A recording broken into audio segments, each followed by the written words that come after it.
पूर्व गृह मंत्री ननकीराम कंवर ने मुख्यमंत्री को पत्र लिखा और कोरबा कलेक्टर अजीत वसंत को 3 दिन के भीतर ट्रांसफ़र करने के लिए निवेदन किया।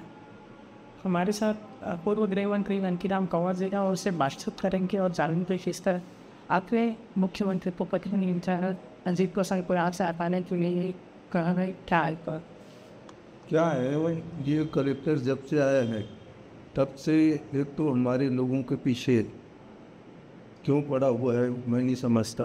कहीं या तो क्या बोलते हैं किसी राजनीति के बहकावे में तो चाहते हैं या फिर कोई भी कारण हो सकता है। लेकिन जैसे ही मैं उनके ऑफिस में गया था एक समस्या को लेकर, कुछ महिलाएं बहुत परेशान थी उनकी कार्यवाही से। शायद विदेश में हो गया होता है कहाँ का, यही बीच में अपन जाते हैं ना नजदीक में ही है। तो आए थे तो मैं उनको लेकर गया था, 2-3 लोग थे। और आपको ताजुब हुआ ये फौजी है ना, वो भी उस दिन गया था किसी काम से पास में। तो स्टेट में उन्होंने कहा कि भाई आप लोगों को ले कर क्यों आते, जिसकी समस्या है तो आपके पास में आएगा, हम समस्या तो नहीं कर सकते न। तो उसके बाद मैं उनको स्पष्ट अल्टीमेटम दे दिया था कि मैं अब आपके पास ही नहीं आऊँ, तो आप कार्यालय जाऊँगा, चाहे कलेक्टर हूँ चाहे कहीं। उसके बाद में गंदगी का एक केस हुआ, तत्काल कई 4-6 आदमी में जुआ हुआ। वहाँ के एक हमारा प्रमुख कार्यकर्ता है और रोटियाँ भी है, वो जानते होंगे कि यहाँ रहते हैं वहाँ चांद है उनके यहाँ बेजा कब्जा की सब्जी उनकी लगाए थे, बेजा कब्जा कार्रवाई करने के लिए तहसीलदार को दे।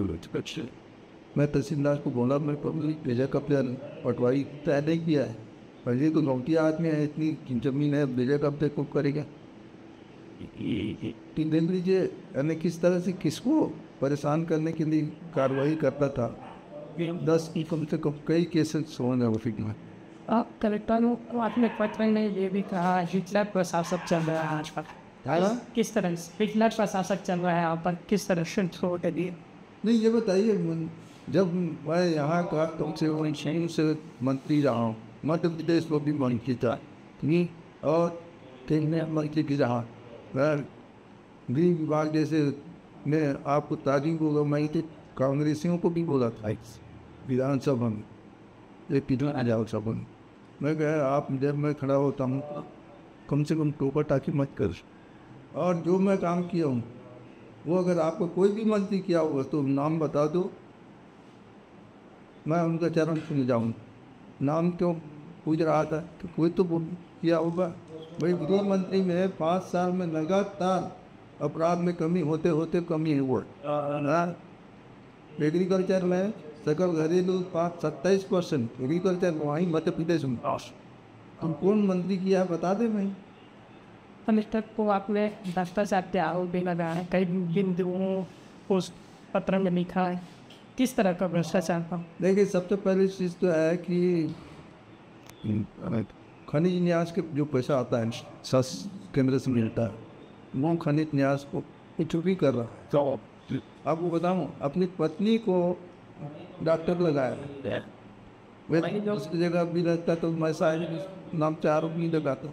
लेकिन खनिज न्यास के पैसा में डॉक्टर लगाने डॉक्टर विभाग नहीं है, डॉक्टर हाँ देख लीजिए ये कितना बड़ा फ्रॉड है। ये लोग बोलते हैं डॉक्टर को खनिज न्यास के पैसे डॉक्टर लगाए, हो सकता है स्वास्थ्य विभाग से ही लगाओ, लेकिन एक दिन इलाज करने नहीं जाती वो तो फ्रॉड है नहीं। अभी 3 दिन का अंतिम महिला दिन हाथ हुए कि 3 दिन तक नहीं हटाएंगे तो आंदोलन करेंगे, किस तरह से आंदोलन तो बृहद रहेगा।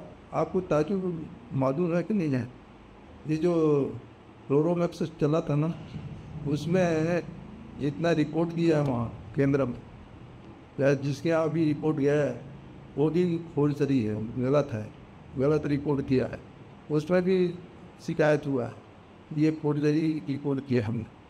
तो उसमें नहीं बचेगा नहीं। एक कविता गलत जानकारी केंद्र को भी या किसी को भी नहीं, शासन को। किस तरह की गलत जानकारी गई है ऐसा पता चला? जितने लोगों ने पैसा दिया है लिया है, वो गलत जानकारी दिया है।